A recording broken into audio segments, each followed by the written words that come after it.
नमस्कार मित्रों, स्वागत है आपका एक बार फिर। मैं के सोनी। हम लोग हिंदी पढ़ रहे हैं और हिंदी में हम लोग इस समय अविकारी शब्दों के बारे में बात कर रहे थे। अविकारी शब्दों के अंदर हमने क्रिया विशेषण को पढ़ना प्रारंभ कर दिया था। क्रिया विशेषण के अंदर भी हम अभी वर्तमान में जो क्रिया विशेषण के भेद हैं उनको जानने का प्रयास कर रहे थे। ध्यान रखिए, हमने जो पिछले वीडियो में बात की उससे आगे अब बात करेंगे। क्रिया विशेषण का जो अंतिम भेद है वह भेद है कालवाचक क्रिया विशेषण।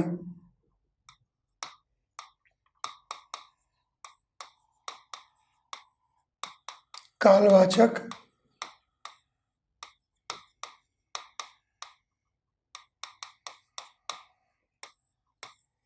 क्रिया विशेषण। देखो, कालवाचक क्रिया विशेषण क्या चीज़ होते हैं? ये ऐसे शब्द होते हैं जिनके द्वारा हमें जो क्रिया हो रही है या जो क्रिया हुई या जो क्रिया होने वाली होगी उसके काल का या उसके समय का बोध होगा। ठीक है।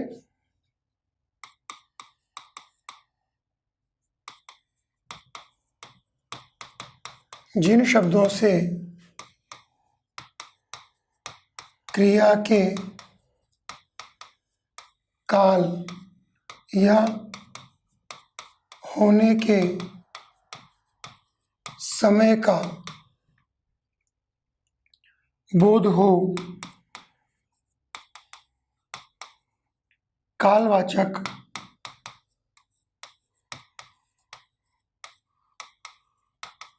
क्रिया विशेषण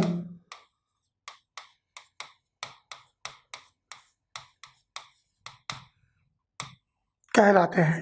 यानी इसमें हम लोग समय का यूज़ करेंगे, आज, कल, परसों, तब, उस दिन वगैरह वगैरह। ये जो कालवाचक क्रिया विशेषण है इसके भी अपने आप में 3 भेद हो जाते हैं। एक एक भेद को लेते हैं और उनके बारे में जानने का प्रयास करते हैं। सबसे पहला है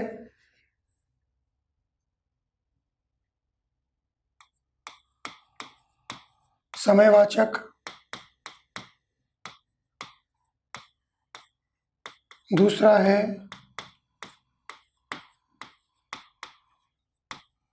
अवधिवाचक और तीसरा है बारंबारता वाचक। इन तीनों में से सबसे पहला समयवाचक, उसके बारे में चर्चा करते हैं।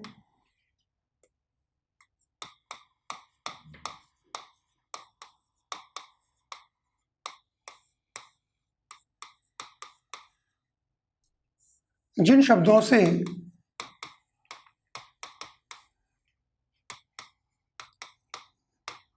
क्रिया के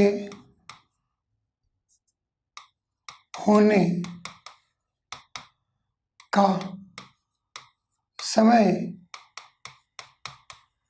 ज्ञात हो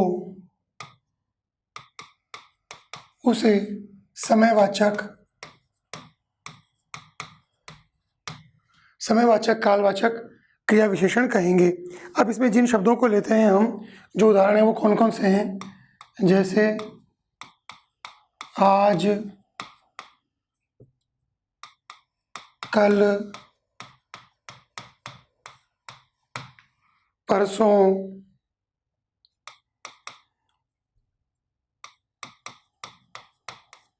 तरसों, तब, जब, कब, अब,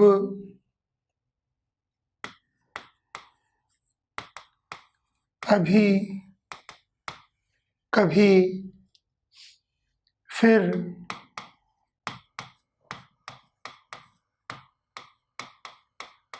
तुरंत,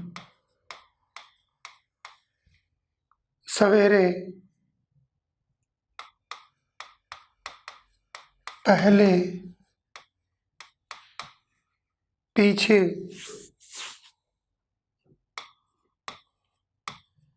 प्रथम, आखिर, इत्यादि। सवेरे, सांझ, दोपहर, कल, परसों, तब, जब, अब, कब वगैरह जितने भी ये शब्द हैं, इनसे बनने वाले जो वाक्य होंगे उनमें ये क्रिया विशेषण किसका बोध कराएंगे?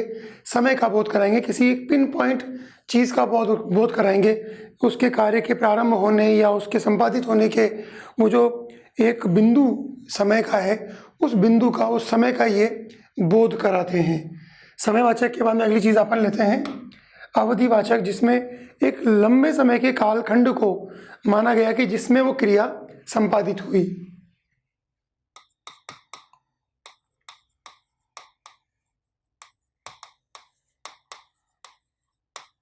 देखो, अवधिवाचक में एक चीज़ ध्यान होना चाहिए, एक तो ये हो गया अवधि, अवधि में ध पे छोटी मात्रा है, और एक हो गया अवधि, बड़ी मात्रा। जो बड़ी मात्रा वाला है अवधि, यह क्या है? यह एक बोली है, एक भाषा है, अवधि भाषा। यह भगवान राम का जो साहित्य लिखा गया उसकी प्रमुख भाषा रही है। तुलसीदास ने रामचरितमानस इसी भाषा में लिखा है, अवधि में। हिंदी की एक उपबोली है। और अवधि में जिसमें ध में छोटी मात्रा आती है वह क्या है? जिसमें ध में छोटी मात्रा आती है वो समय सूचक है, वो एक कालखंड को बताता है। जैसे 2 दिन है ना, तो एक दिन शुरू हुआ, फिर रात आई, अगला दिन शुरू हुआ और फिर रात आई, ये 2 दिन, ये पूरी अवधि है ना। तो अवधिवाचक का मतलब क्या होता है? अवधिवाचक का मतलब होता है कि ऐसे शब्द जो क्रिया के प्रारंभ से अंत तक की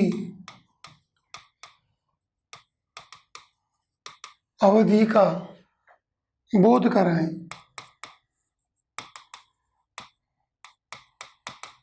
मतलब एक पूरे टाइम फ्रेम का। अब इसमें क्या क्या शब्द आते हैं देखो, इसमें आता है आजकल,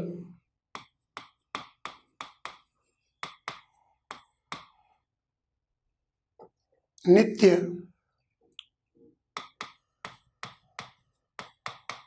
सदा, सतत,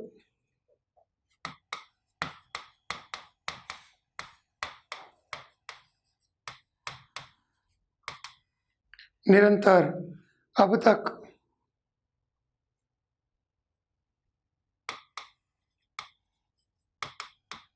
कभी कभी,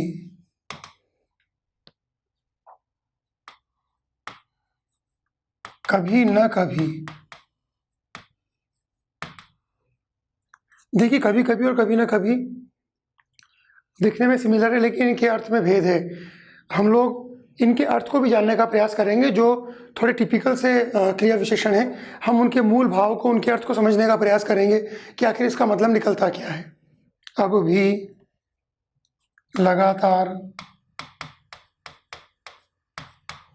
दिन भर,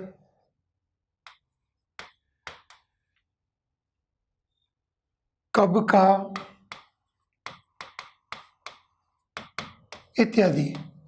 ये सब क्या बता रहे हैं? ये सब एक कालखंड को बता रहे हैं, एक समय को बता रहे हैं जिसमें वह क्रिया संपादित हो रही है। अगला आएगा बारंबारता।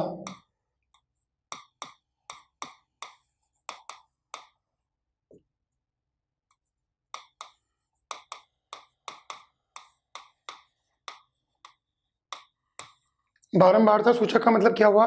रिपीटिशन। किसी चीज़ का मतलब जिस क्रिया का बार बार रिपीटिशन हो, बार बार आवृत्ति हो।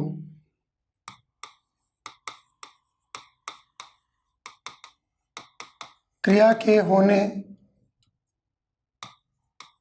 की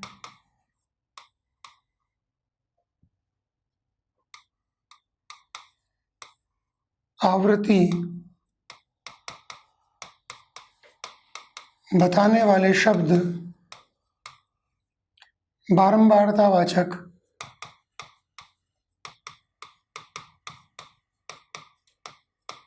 क्रिया विशेषण कहलाते हैं। अब इसमें क्या आएगा? बार बार, बहुधा, अक्सर, प्रतिदिन, कई बार,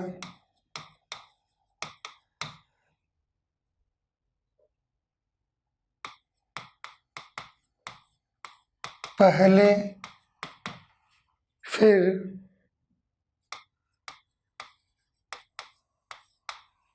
हर बार,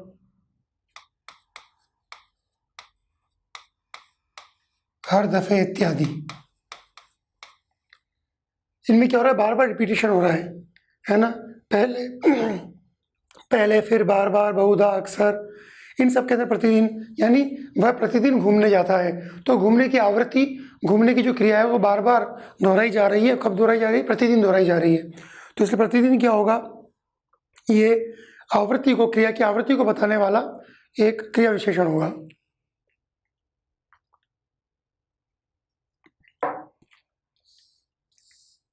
यहाँ पर क्रिया विशेषण का एक सेगमेंट पूरा होता है। अब क्रिया विशेषण के अंदर एक चीज़ नई जुड़ जाती है, वह क्या है? वह है निपात। निपात को लेकर सवाल बनते हैं। निपात अपने आप में क्या है? देखिए मित्रों, निपात अविकारी शब्द हैं जिनका अपना कोई अर्थ नहीं होता, और ये जिस भी शब्द के पीछे जुड़ जाते हैं, जिस शब्द समूह के पीछे जुड़ जाते हैं, चाहे शब्द के पीछे जुड़े, चाहे शब्द समूह के पीछे जुड़े, तो उसको वो ताकत प्रदान करते हैं, उसको शक्ति प्रदान करते हैं। तो निपात क्या चीज़ होती है, जरा उसको समझने का प्रयास करें।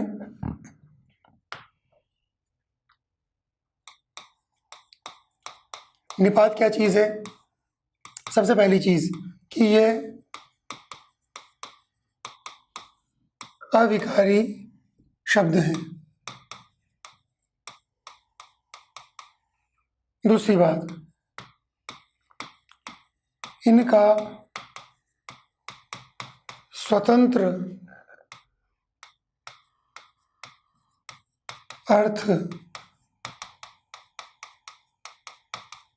नहीं होता। इनका स्वतंत्र अर्थ नहीं होता। जिस शब्द समूह के बाद लगाए जाते हैं उसे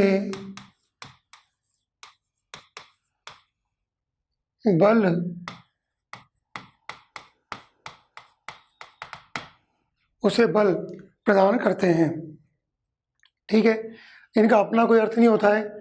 जिस भी शब्द समूह के पीछे लगेंगे उसको बल प्रदान करेंगे। जैसे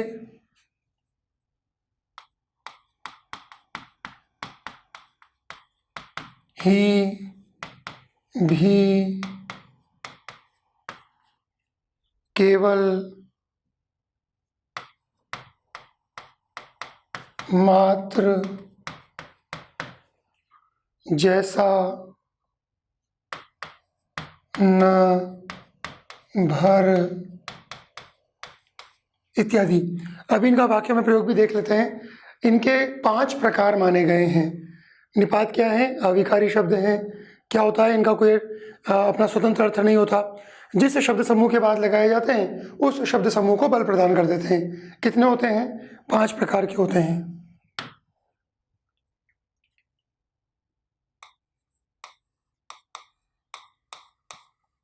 निपात के प्रकारों की बात कर लें। सबसे पहला प्रकार अवधारक।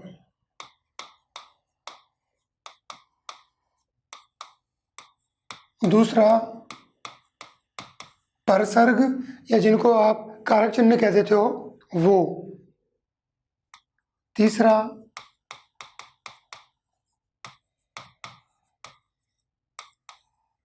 निषेधवाचक, और अगर निषेधवाचक रहेगा तो स्वीकृति बोधक अवश्य रहेगा।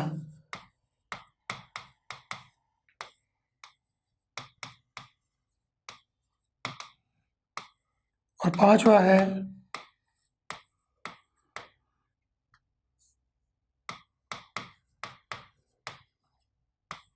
प्रश्नवाचक निपात। अब एक एक को लेते हैं। सबसे पहले अवधारक।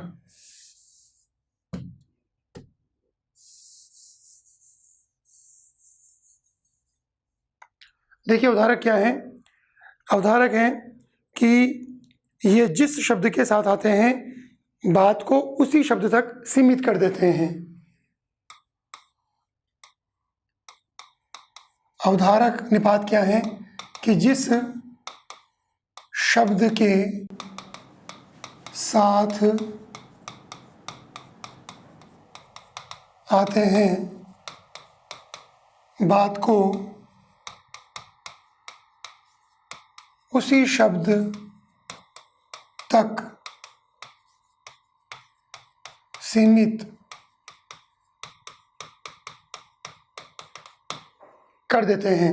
यानी जिस शब्द के पीछे लगेंगे उस बात का जो अर्थ है, उस पूरी लाइन का जो अर्थ है वो केवल उस शब्द तक सीमित हो जाएगा। जैसे मैं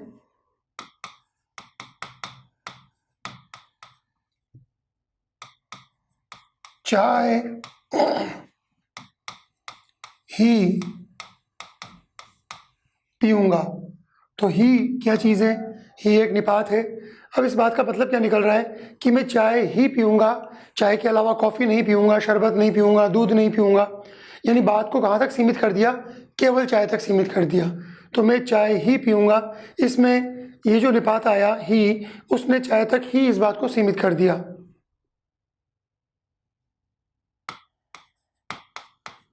मोती आज भी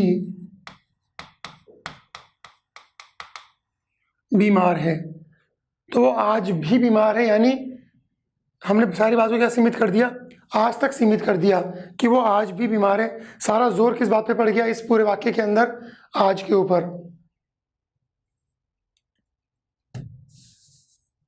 वह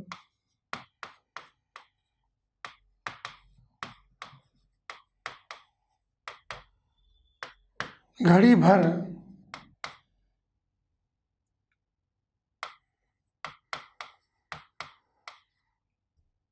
का मेहमान है।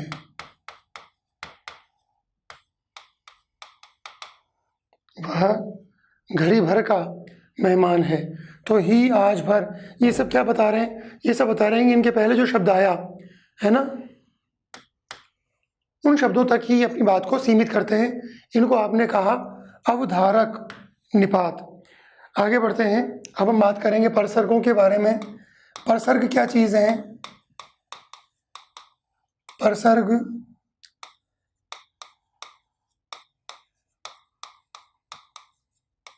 कारक चिन्ह है ना। जैसे हमने बात की ने, में, पे, पर, से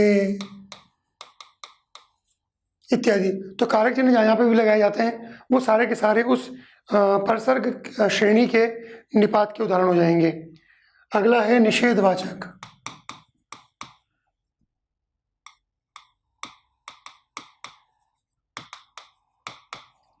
निषेधवाचक में क्या होगा?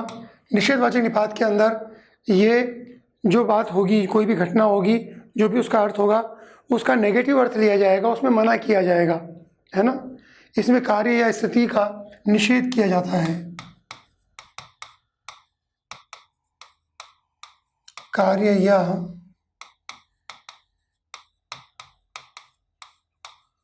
स्थिति का निषेध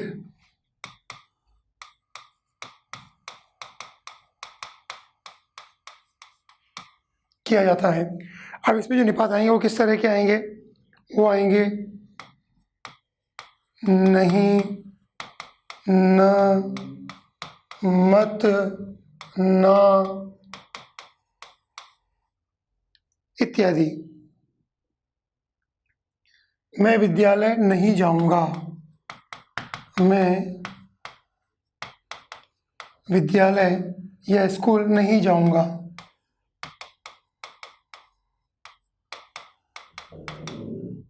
इस नहीं ने इस विद्यालय को बल प्रदान कर दिया कि विद्यालय नाम की जो जगह है वहां पर मैं बिल्कुल भी नहीं जाऊंगा। तुम मेरा कहा, तुम मेरा कहा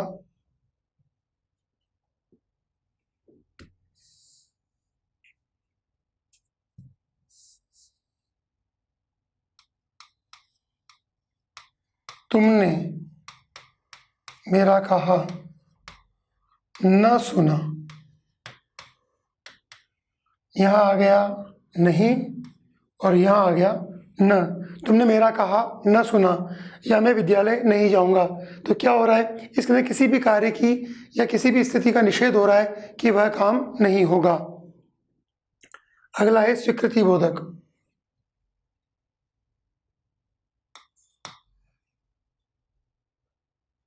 चौथा,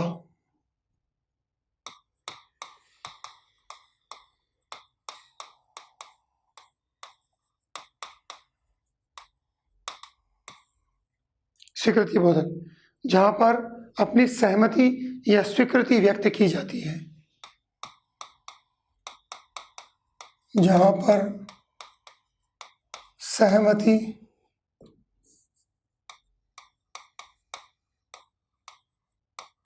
या स्वीकृति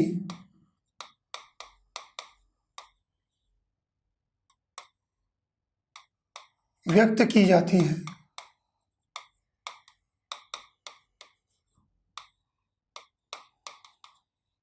ठीक है, इसमें क्या किस प्रकार के शब्द आएंगे, इसमें आएंगे जी हाँ,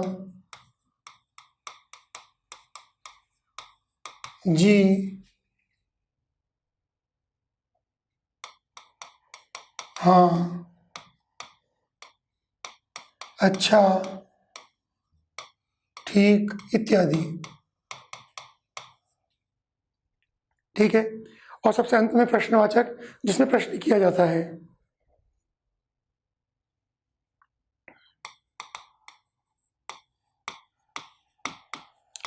प्रश्नवाचक निपात,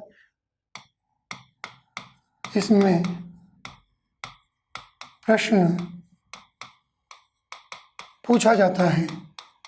एक खास बात यह है कि इनमें जो निपात होंगे, यानी वो शब्द होंगे जो क्रिया विशेषण हैं, अगर उनका स्थान परिवर्तन हो जाए तो स्थान परिवर्तन होने के साथ ही वाक्यों के अर्थ में भी परिवर्तन हो जाता है। इनमें शब्दों का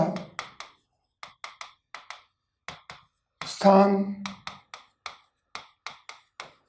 परिवर्तन होने पर अर्थ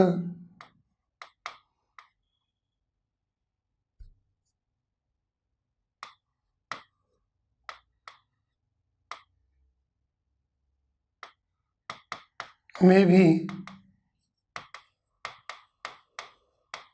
परिवर्तन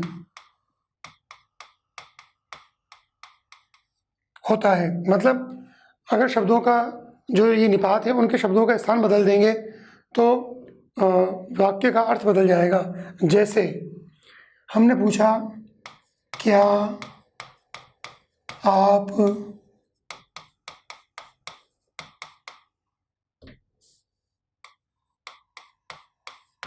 आप खाते हो, तो हमने पूछ लिया कि क्या आप खाते हैं इस चीज़ को, और अगर हम मान लो क्या का अर्थ क्या का स्थान बदल दें तो क्या होगा, आप क्या खाते हो। क्या आप खाते हो, यहाँ पर उसकी सामर्थ्य की बात चल रही है कि क्या वह चीज़ खा सकता है, क्या उसको मन से या अपने शरीर से वह चीज़ खाने में कोई दिक्कत तो नहीं होगी। और आप क्या खाते हो शब्द का क्या शब्द को उठाकर अलग जगह रख दिया, अलग जगह रखते ही स्थान परिवर्तन होते ही अर्थ में परिवर्तन हो गया। तो निपात के अंदर ये चीज़ बहुत ज़्यादा महत्वपूर्ण होती है कि उसके अंदर हम जिस भी शब्द के पीछे उसको लगाते हैं उस शब्द के को ये बल देता है। और दूसरी बात, इसका अपना कोई अर्थ नहीं होता। इसके पांचों प्रकार हमने देख लिए। और अब मैं जो चर्चा कर रहा था, मैंने आपसे कहा था कि हम लोग कुछ ऐसे क्रिया विशेषणों को लेंगे जिनके अर्थ को लेकर थोड़ा समस्या होती है, जिनके अर्थ को लेकर थोड़ा विभ्रम विद्यार्थियों में फैला हुआ रहता है। तो उसको एक बार समेट लें कि भाई किस क्रिया विशेषण का क्या अर्थ होगा।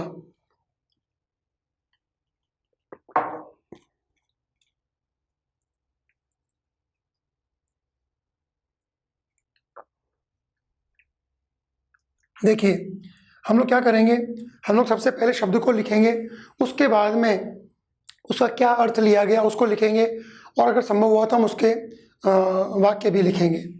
तो सबसे पहली चीज़ हम लेंगे यहाँ पर अब और अभी। देखो, अब और अभी शब्दों से सहज समझ में आ रहा है कि ये वर्तमान काल की बात कर रहा है, ठीक है ना। लेकिन जब हम इसको क्रिया विशेषण के रूप में काम में लेते हैं तो ये भूतकाल और भविष्य काल दोनों के लिए काम में लिए जाते हैं। तो अब और अभी शब्द हो गए हमारे। सामान्यतः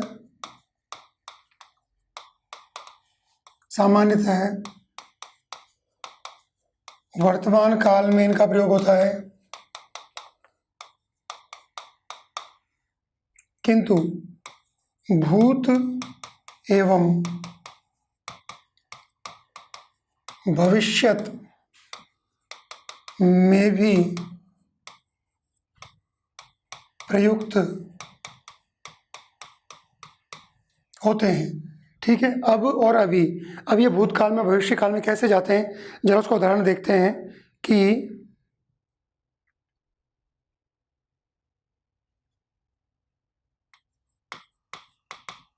अब एक नई घटना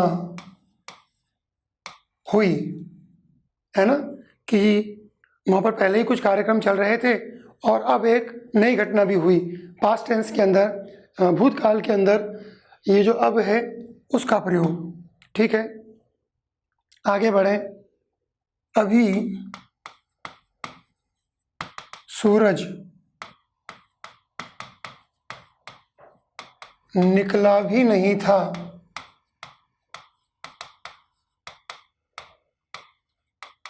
फौज ने दुश्मन पर आक्रमण कर दिया।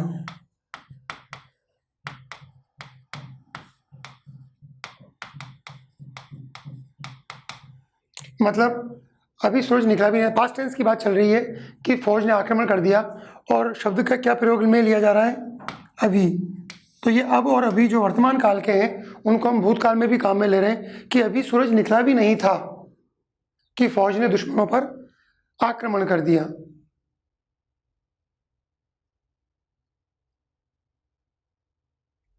चलिए, अब और अभी के बाद में अगली चीज लेते हैं, कल और परसों।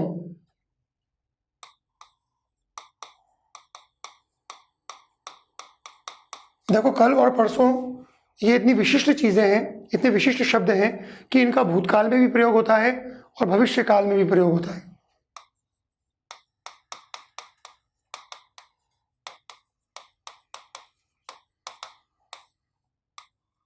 भूत एवं भविष्यत दोनों में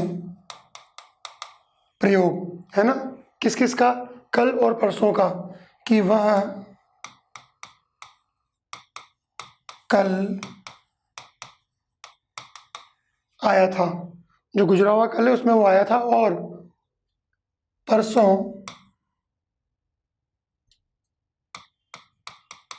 और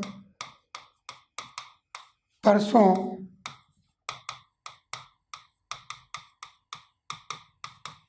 चला जाएगा। तो कल और परसों दोनों का प्रयोग, हम कल का प्रयोग आने वाले कल के लिए भी कर सकते हैं कि मैं कल, है ना, बाजार जाऊंगा। तो कल और परसों इन दोनों का प्रयोग भूत और भविष्य दोनों में किया जाता है।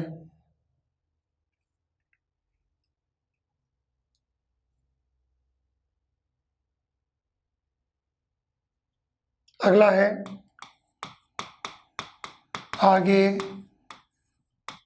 पीछे, दूर, पास। देखो, आगे, पीछे, दूर, पास ये शब्दों से लग रहा है कि ये स्थान की विशेषता बताने वाले हैं, यानी स्थानवाचक क्रिया विशेषण हैं।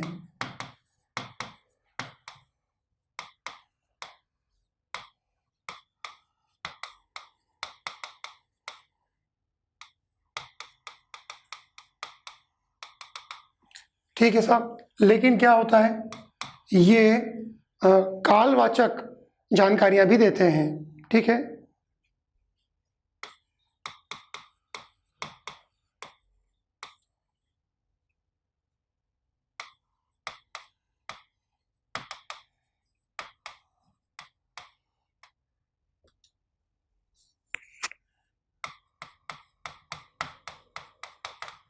ये ऐसे क्रिया विशेषण हैं जो वैसे तो स्थानवाचक क्रिया के रूप में स्थानवाचक क्रिया की विशेषता बताएंगे, लेकिन ये क्रिया की काल विशेष या कालवाचक जो विशेषता है उसको भी बताते हैं। आगे पीछे दूर पास। अब जरा देखें कि इसका प्रयोग कैसे होता है। चलिए,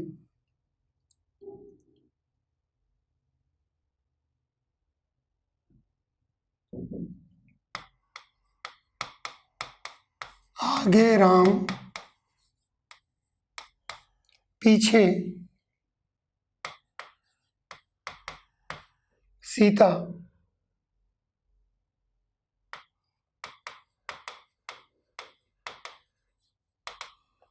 आगे राम पीछे सीता चल रही थी।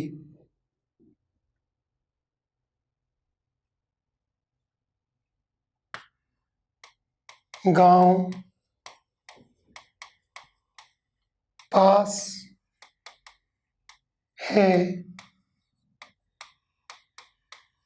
या दूर, गांव पास है या दूर।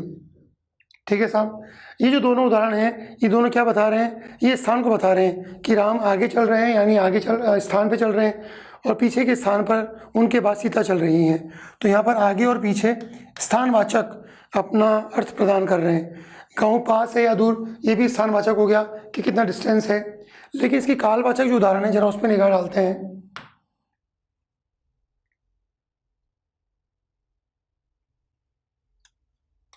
दीपावली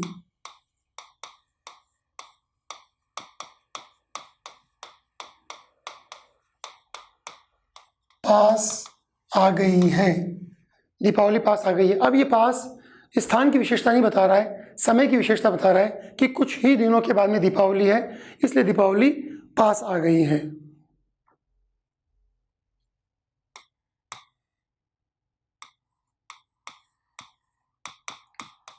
परीक्षा का समय अभी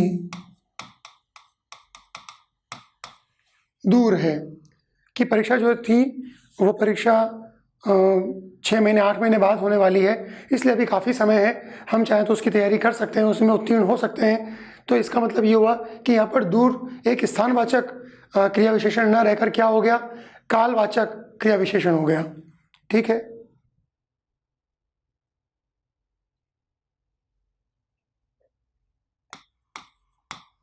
यह विषय या यह बिंदु आगे समझाया गया है ना, समझाया जाएगा।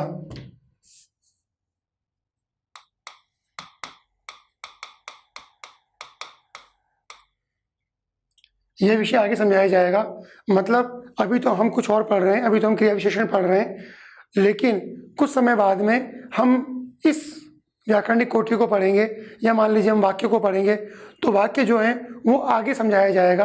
अब आगे यहाँ पर स्थान को नहीं बता रहा है, यहाँ पर आगे किस चीज़ को बता रहा है कि बाद वाले समय में, आने वाले समय में, है ना, हम वाक्यों को पढ़ेंगे।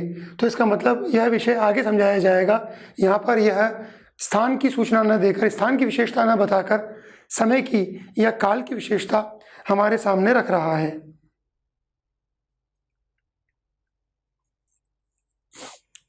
ऐसी अगली चीज है फिर।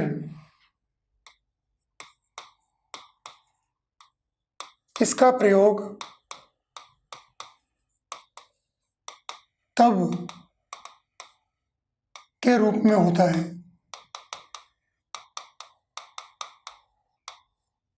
फिर इसका प्रयोग किसके रूप में होता है, तब के रूप में होता है।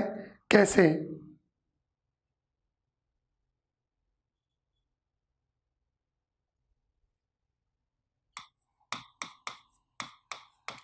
शेर आ जाए, जंगल में गए, शेर आ गया, फिर आप क्या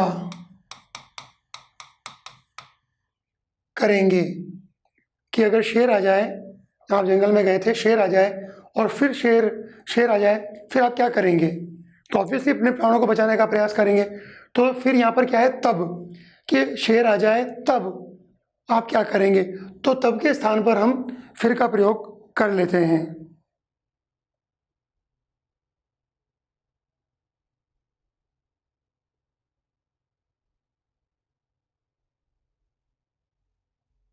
ऐसे एक उदाहरण है, फिर जो हुआ, यानी उस व्यक्ति का बोलना था, उस व्यक्ति ने भरी सभा के अंदर जो वक्ता थे उनका अपमान किया, तो जैसे उसने बोला फिर जो हुआ वह आप जानते ही हैं।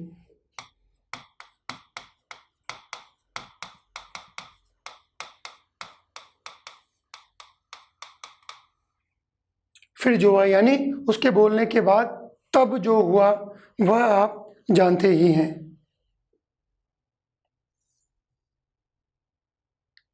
ऐसे अगला शब्द है कभी।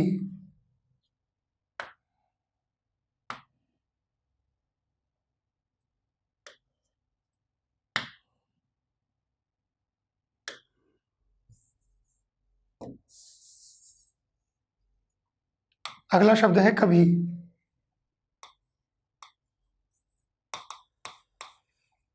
तो कभी जो क्रिया विशेषण है इसका प्रयोग किस रूप में होता है, इसका प्रयोग होगा अनिश्चित काल के लिए। अनिश्चित काल के लिए, यानी ऐसे ऐसे समय के लिए, ऐसे समय को बताने के लिए इसका प्रयोग होता है जो निश्चित नहीं है। जैसे कभी आना तुम मेरी गली, कि तुम कभी मेरी गली आना।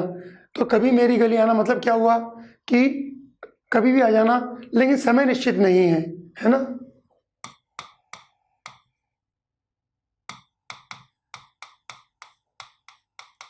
लोग विदा होते हैं फिर क्या कहते हैं, चलिए फिर कभी मिलते हैं, है ना। तो मिलते हैं कभी, कब मिलेंगे निश्चित नहीं है, इसलिए अनिश्चितता बोधक है।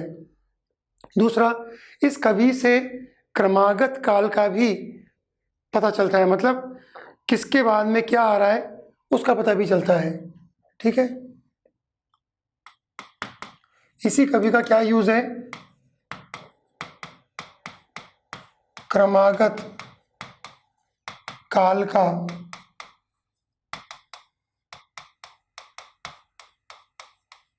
बोध होता है।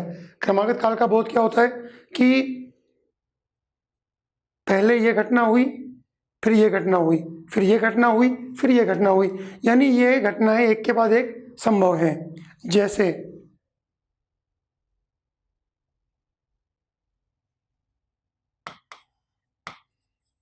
कभी नाव गाड़ी पर,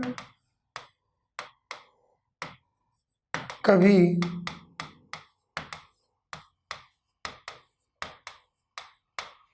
गाड़ी नाव पर, है ना। यानी क्या बता रहा है, क्रम बता रहा है कि एक समय में नाव जो है वो गाड़ी के ऊपर रखी हुई है, और दूसरे समय में उसके बाद वाले क्रम में जो गाड़ी है वो नाव के ऊपर रखी हुई है ना। तो यह क्रमागत काल को भी बताता है, यानी एक तो अनिश्चित काल को बताएगा, एक क्रमागत काल को बताएगा। तीसरा बिंदु और है इसके अंदर, वह है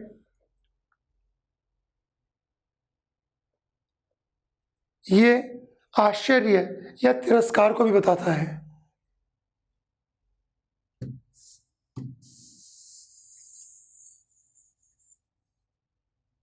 तीसरा क्या हो गया कि यह आश्चर्य या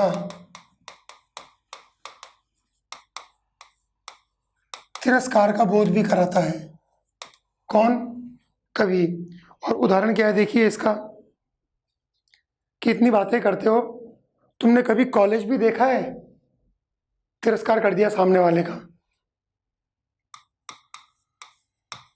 तुमने कभी कॉलेज देखा है। तो यहाँ पर जो कभी है वो आश्चर्य को या तिरस्कार को भी रिप्रेजेंट करता है। ऐसे आ जाइए कहीं।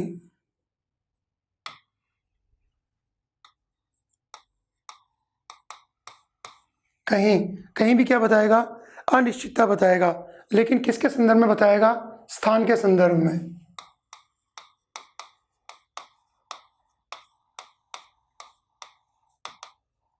अनिश्चित स्थान का बोध कराता है कहीं। कैसे?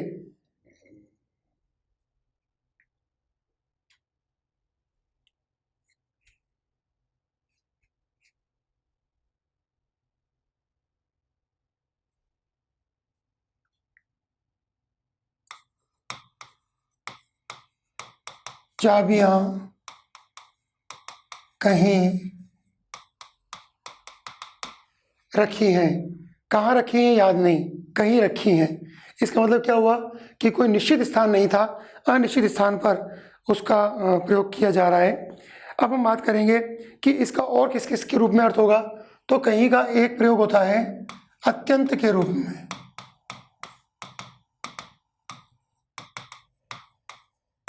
अत्यंत के रूप में, जैसे हम कहते हैं कि वह अत्यंत धनी है, तो हम ये भी कह सकते हैं कि वह मुझसे कहीं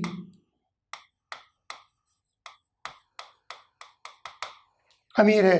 वह मुझसे कहीं अमीर है, यानी वह मुझसे अत्यंत अमीर है, बहुत अमीर है। तो कहीं शब्द यहाँ पे किस रूप में आ रहा है? अत्यंत के रूप में आ रहा है। ऐसे ही कहीं शब्द किस रूप में आता है? कदाचित के रूप में भी आता है।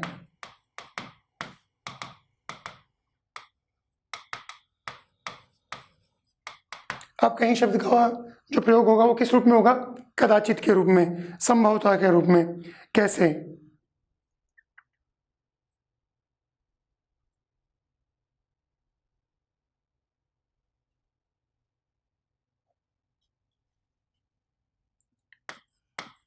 उसने मेरी लॉटरी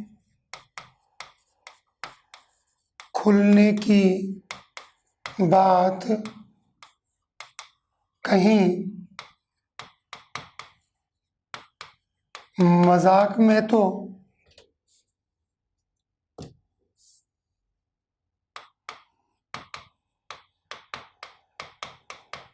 कहीं मजाक में तो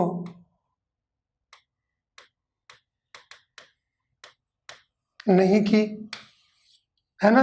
कदाचित उसने ये बात मजाक में की है, तो कदाचित के लिए भी इसका प्रयोग होता है। एक और जगह कहीं का प्रयोग होता है जब कहीं का प्रयोग अलग अलग वाक्यों में हो, दो अलग अलग वाक्यों में हो, तो यह विरोध को सूचित करता है।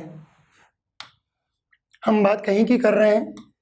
कहीं अगर अलग अलग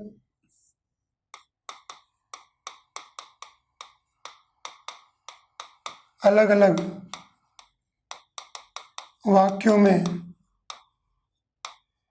प्रयुक्त हो तो विरोध का बोझ कराता है। वो कहते हैं ना कि ईश्वर तेरी माया, कहीं धूप और कहीं छाया। दो अलग अलग वाक्य में प्रयोग हुआ, कहीं धूप और दूसरा वाक्य कहीं छाया, और दोनों में क्या बता रहा है? विरोध। एक जगह धूप और दूसरी जगह छाया।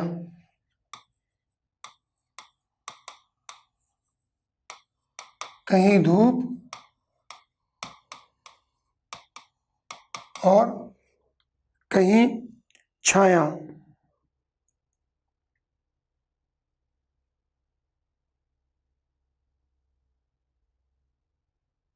ऐसे ही कहीं का जो प्रयोग है वो कभी के रूप में भी होता है।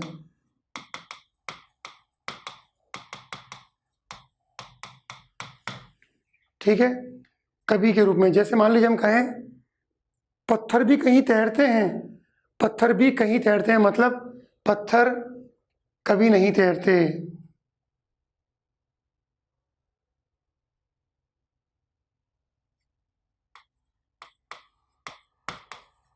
पत्थर भी कहीं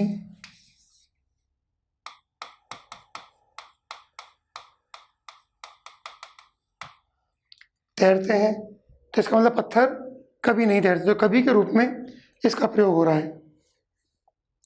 अगला शब्द लेंगे हम लोग। अगला शब्द है परे। परे का वैसे मतलब होता है, स्थानवाचक है। परे का वैसे मतलब होता है दूर, है ना। जैसे इस लोक से परे दूसरा लोक भी है, यानी इस लोक से दूर, इस लोक से के बाद में दूसरा लोक भी है। तो परे जो होता है वो बाद में, दूर, इनका बोधन कराता है। लेकिन परे शब्द का प्रयोग तिरस्कार के लिए भी होता है।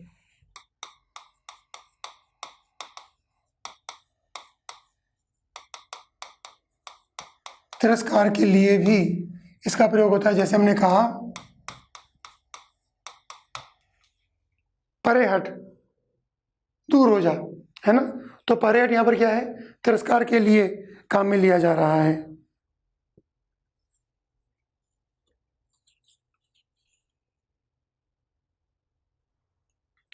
अगला जो शब्द आएगा वह आएगा यों ही, या ऐसे ही, या वैसे ही। अगला शब्द क्या है, यों ही, ऐसे ही, वैसे ही। इन तीनों जो क्रिया विशेषण है, इनका प्रयोग किस रूप में होता है। इन तीनों का प्रयोग होता है कि ये बताने के लिए कि कोई चीज़ हमें मुफ्त में मिल गई हो। सेहत में तो बोलते हैं ना, सेहत में, फ्री में।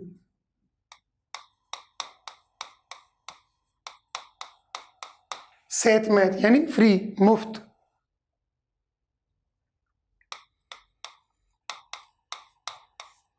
अकारण, है ना।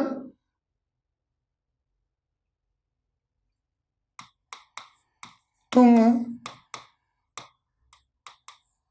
यों ही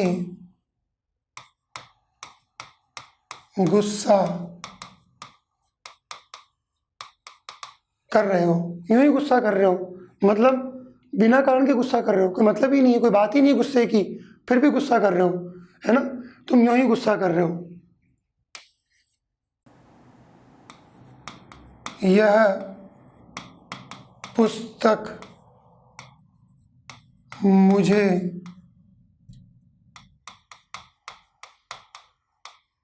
ऐसे ही मिल गई। ऐसे ही मिल गई मतलब मैं मेले में गया, वहाँ जाकर मैंने एक पर्ची डाली, पर्ची डालते उसमें मेरा नाम आ गया लॉटरी में, और उन्होंने मुझे वो जो पुस्तकें थी या वो जो पुस्तक थी वो मुझे ऐसे ही दे दी, सेहत में, मुफ्त में दे दी। सेहत में का मतलब मुफ्त में, फ्री में दे दी।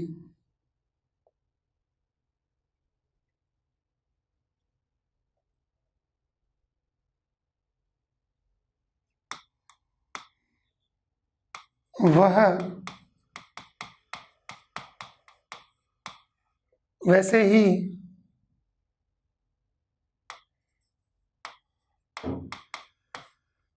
घूमता रहता है। वह वैसे ही घूमता रहता है मतलब बिना किसी कारण के, फालतू, कोई काम नहीं है उसको, वह वैसे ही घूमता रहता है। तो वैसे ही, यूं ही और ऐसे ही, इनका मतलब क्या है, मुफ्त में या सेहत में या अकारण। अगला लेते हैं अपन,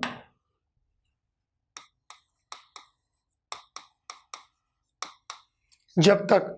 जब तक जो क्रिया विशेषण है इसका प्रयोग क्या होगा, इसका प्रयोग होगा निषेधात्मक वाक्यों के लिए।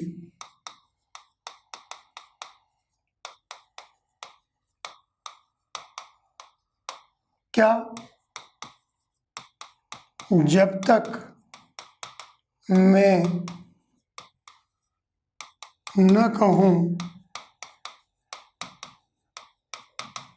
सोना मत, है ना।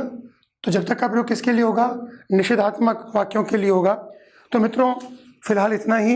अभी हमारे क्रिया विशेषणों में कई सारी चीज़ें बाकी हैं, उनको हम लोग धीरे धीरे समझ समझ के पूरा करने का प्रयास करेंगे।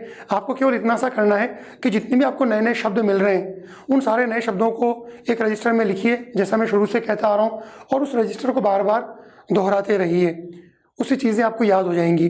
तो अपने अगले वीडियो तक के लिए मुझे अनुमति दीजिए। नमस्कार।